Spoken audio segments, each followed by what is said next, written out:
санаи 20 ноябр дар толори фарҳангии театри опера ва балети ба номи устод Садирдинайнӣ маросими бо тантанаи ҷоизасупории даври ниҳоии озмуни ҷумҳуриявии илмфурӯғи маърифат ба таври хотирмондоир гардид. хеле хушҳолам ки ҷамъбасти муваффақонаи озмуни ҷумҳуриявии илм-фурӯғи маърифатро аз номи сарпарасти он асосгузори сулҳу ваҳдати миллӣ, пешвои миллат, президенти ҷумҳурии Тоҷикистон муҳтарам Эмомалӣ Раҳмон ва ҳукумати ҷумҳурии Тоҷикистон табрику таҳният мегӯям. бароятон саломатию сарбаландӣ дар роҳи омӯзиш, таҳқиқ ва рушди илм барору муваффақиятҳо таманно менамоям. эълон гардидани 20 солаи омӯзиш ва рушди фанҳои табиатшиносӣ, дақиқ ва риёзӣ дар соҳаи илму маориф аз ҷониби пешвои миллат муҳтарам Эмомалӣ Раҳмон барои дӯстдорони фанҳои дақиқ ва ихтироъкорон имкон пеш овард то маҳорати касбиву зеҳнии хешро дар озмуни ҷумҳуриявии илмфурӯғи маърифат имтиҳон кунанд. бояд тазаккур дод ки озмуни мазкур бо мақсади рушди тафаккури техникӣ ва сеҳ намудани ҷаҳонбинии илмӣ, дастрасӣ пайдо кардан ба техникаву технология, тавсеяи навоварӣ, пайвасти илм бо истеҳсолот, ҷалби бештари хонандагону донишҷӯён ва дигар қишрҳои ҷомеа ба омӯзиши фанҳои риёзӣ, дақиқ ва табиӣ ҳамзамон дарёфти истеъдодҳои нав дар ин самт роҳандозӣ гардидааст. иттилои бештар дар суханронии Фарҳод Шокир, директори Институти физикаю техникаи ба номи Султон Умарови, Академияи миллии илмҳои ҷумҳурии Тоҷикистон.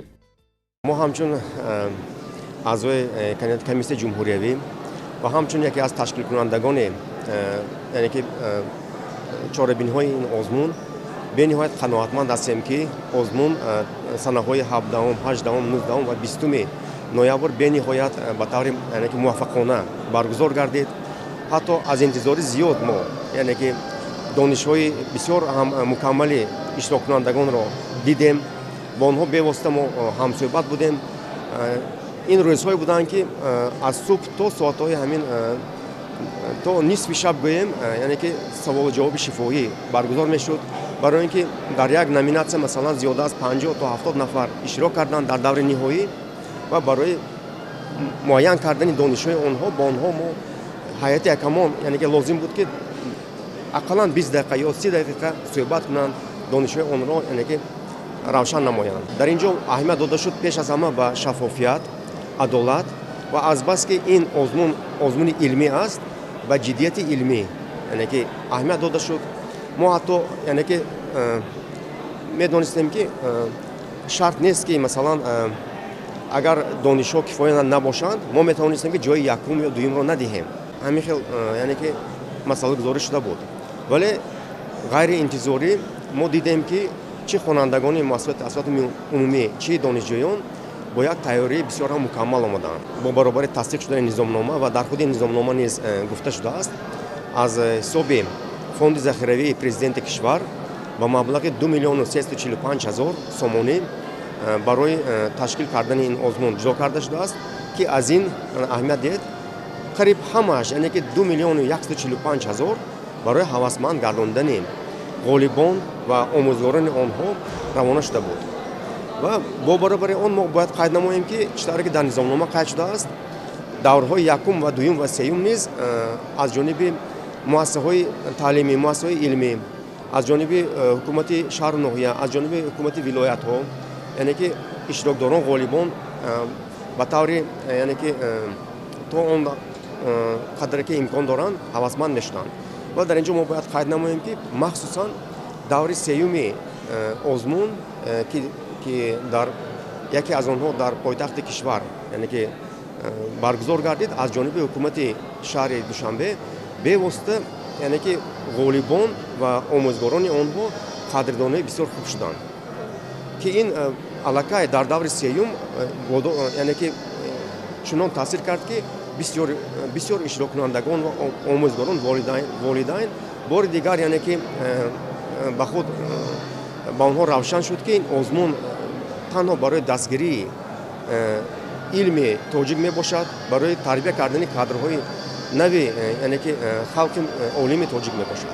ёдрас мешавем ки даври интиҳоии ин озмун аз рӯи 7 номинатсия дар пойтахт бо довталабон аз тамоми манотиқи кишвар доир гардид ва беҳтаринҳо аз тарафи ҳакамони даври ҷумҳуриявӣ ба ҷойҳои якум, дуюм, сеюм ва мақоми ифтихорӣ пешниҳод гардиданд. Сину соли довталабон дар ин озмуни илмию маърифатӣ низ гуногун буд. Академик Иззатулло Ғаниев, устоди собиқадори донишгоҳи техникии Тоҷикистон ба номи академик Муҳаммадҷон Осимӣ бо ихтирои хеш дар номинатсияи ихтироъкорӣ ва навоварӣ мақоми аввалро соҳиб гардид. дар даври ниҳоии озмун мо ҳамчун ихтироъкор, ҳамчун кашфнамудии хӯлии нав дар асоси алюминий ки ба сифати ноқил ва рӯйпӯши кабелҳои электротехникӣ истифода бурда мешавад иштирок намудем ва бояд қайд кунам ки дар озмуни шаҳрӣ ҷои аввалро ишғол намудам ман ва дар озмуни ҷумҳуриявӣ низ аз рӯи ҳамин ихтироъоти худам ҷои аввалро ишғол намудам. истифодаи ин ихтироъоти ман чӣ медиҳад? ихтироъоти кашфкардаи мо имконият медиҳад ки хосиятҳои механикии алюминий 2 маротиба баланд бардошта шаванд ва ба устуворӣ ба каррози он то 30% баланд бардошта шавад ва ин ба мо имконият медиҳад ки сатҳи металлро ки барои коркарди ноқил истифода бурда мешавад то 20-30% кам намоем ва аз ин ҳисоб зиёда аз 2 то 3 миллион доллари амрикоӣ фоидаи софи иқтисодро ба даст оварда тавонем. мо ин ихтироъоти худро пешниҳод менамоем ба корхонаи алюминии тоҷик ва корхонаҳое ки талко кабел ном доранд ва дигар корхонаҳое ки дар онҳо коркарди алюминий ба тариқи табдили он ба ноқилҳои электрикӣ рӯйпӯшҳои кабело машғул ҳастанд. хоҳишмандам ки ба мо муроҷиат кунанд то мо тавонем ки ин ихтироъотро пурра дар ин корхонаҳо ба истифода диҳем ва аз ин корхонаҳо низ фоидаи иқтисодӣ бинанд. барандаи ҷои дуюм аз рӯи номинатсияи ихтироъкорӣ ва навоварӣ профессор Умаралӣ Раҷабов, устоди донишгоҳи давлатии тиббии Тоҷикистон ба номи Абу Али ибни Сино буд. дар даври аввал, дар даври ноҳиявӣ ман ба гирифтани ҷои аввал мушарраф гаштам. дар даври шаҳрӣ ҷои дуюм ва дар даври ҷумҳуриявӣ ҷои дуюм. ва ҳамин тавр моддаҳои доруие ки мо кор карда баромадем дар хоҷагиҳои ҷумҳурии Тоҷикистон барои нобуд намудани килимаҳои чистадоз мегӯянд ё ин ки манижёзҳо барои аз рӯда аз меъдаи худи ҳамин ҳайвон нобуд намудан, дур намудани ҳамин манижёзҳо истифода бурда мешавад. имрӯзҳо алкупрол ки мо кор карда баромадем дар хоҷагиҳои ҷумҳурии Тоҷикистон дар Данғара, дар хоҷагии ба номи Латиф Муродов, дар Ховалинд барои аз рӯдаи меъда дур намудани ҳамин кирмҳо истифода мешавад. ва мо истеҳсоли саноатии ин моддаҳоро ба роҳ мондем ва ба ҳукумати ҷумҳурии Тоҷикистон муроҷиат кардем ки як корхонаи хурди истеҳсолӣ барои коркарди ин маводҳо барои яъне ки ба миқдори ба эҳтиёҷи ҷумҳурии Тоҷикистон ҷавобгӯ ба мо сохта диҳанд. гап дар сари он аст ки эҳтиёҷи ҷумҳурии Тоҷикистон ба худи ҳамин моддаҳо дар як сол 5 тоннаро ташкил мекунад. дар шароити лабораторӣ мо ҳамагӣ 100 кило синтез мекунем. ба ҳамин васила аз ҳукумати ҷумҳурии Тоҷикистон мо хоҳиш кардем ки як корхонаи хурди истеҳсолӣ барои мо дар таъсис намудан кӯмак намояд.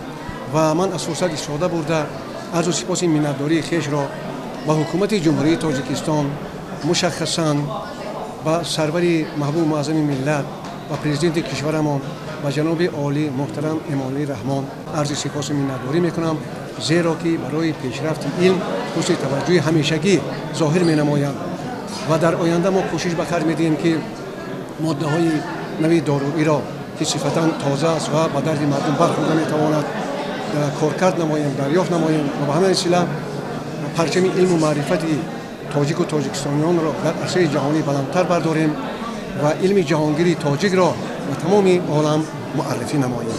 ҳаяҷони ғолибони озмун интиҳо надошт ва ҳамагон аз ин иқдоми шоистаи сарвари давлат муҳтарам Эмомалӣ Раҳмон бобати роҳандозии чунин озмунҳо бо табу рӯҳи болида изҳори қаноатмандӣ мекарданд, зеро маҳз дар ин гуна сабқатҳо савияи дониши ҷавонону наврасон ташаккул ёфта онҳоро таконе ба ояндаи дурахшон медиҳад.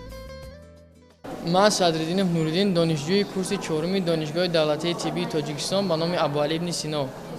боиси ифтихор аст баҳри мо ҷавонон ки дар чунин озмунҳои сатҳи ҷумҳуриявӣ иштирок намуда сазовори ҷойҳои намоён гаштаем ва ман аз номинатсияи биология иштирок намуда сазовори ҷойи аввал гардидам.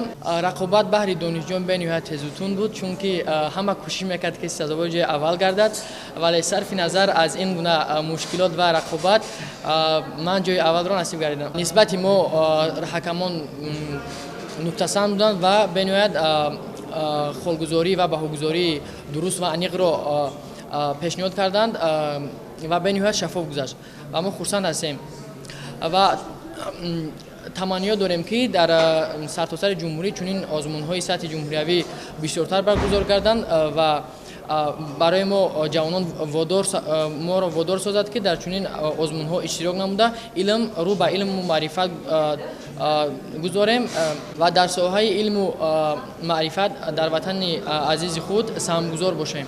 ман Олимов Анушервон, магистри курси дуюми Институти физика ва техникаи ба номи Султон Умарови Академияи Миллии Илмҳои Тоҷикистон.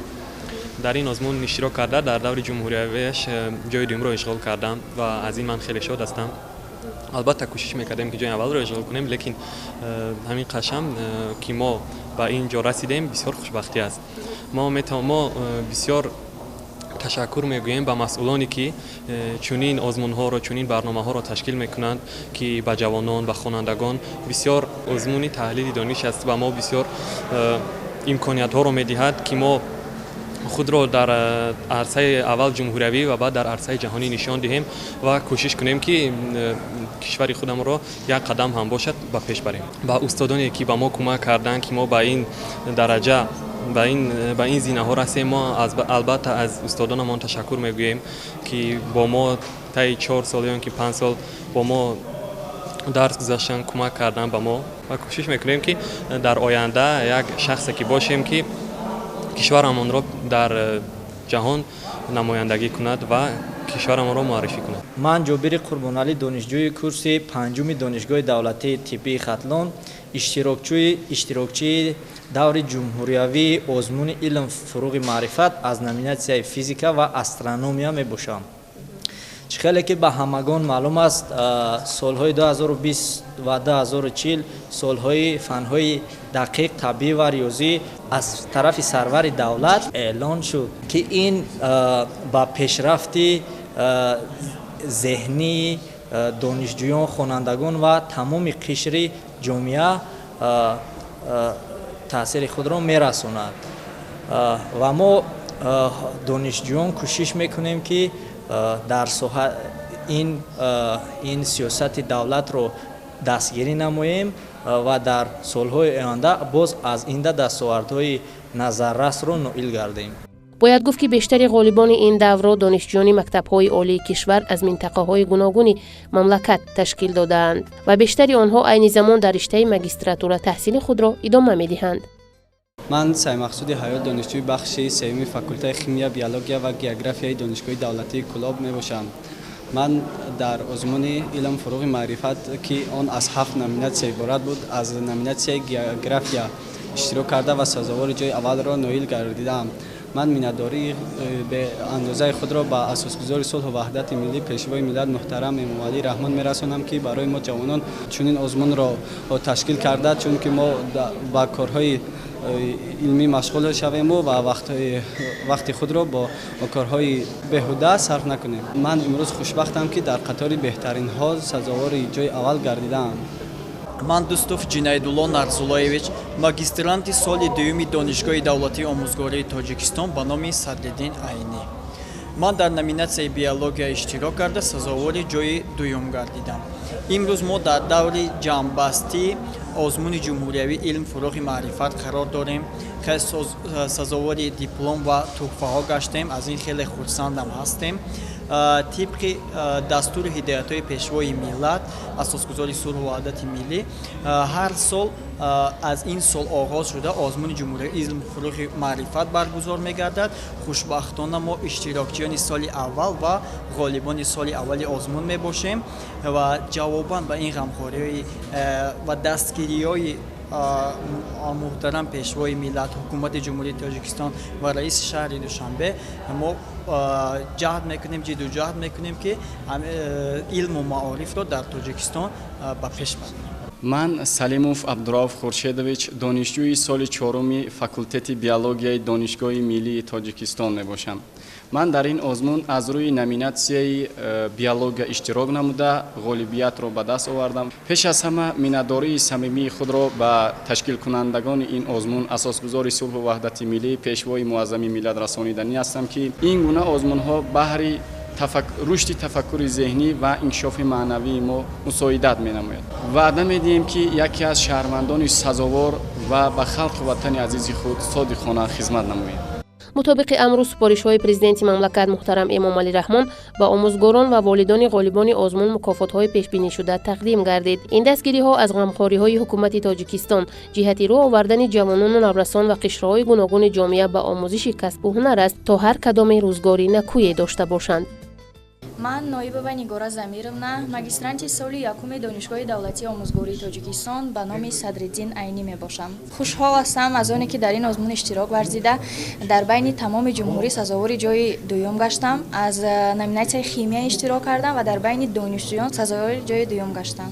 бисёр хоҳиш мекардам ки чунин озмунҳо зиёд шавад, барои он ки вақте ки чунин озмунҳо зиёд мешаванд бисёр хонандагон донишҷӯён кӯшиш бар он меварзанд ки дар чунин озмунҳо иштирок карда ғолиб оянд, чунки ғолибият агар набошад, агар пешравӣ ҳам намешавад. Ин гуна озмунҳо як методи ҳавасмандгардонии хонандагон ва донишҷӯён ба ҳисоб меравад.